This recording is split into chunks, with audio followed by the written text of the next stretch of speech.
నలుగురు అమ్మాయిలు ఉండి అందులో ఇద్దరు అమ్మాయిలు ఒక వ్యక్తిని చీకొడుతుంటే అక్కడ సుధీర్ ఉన్నాడని అర్థం.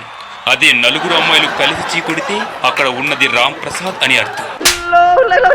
సందర్భం ఏదైనా సమస్య ఏదైనా తన ఆటో పంచులను మాత్రం వదలను అంటాడు. ఫర్ సపోజ్ మనం కిడ్నీ ఫెయిల్ అయిందని అన్నామనుకోండి, పర్వాలేదు సప్లిమెంటరీ రాపిద్దాంలే అంటాడు.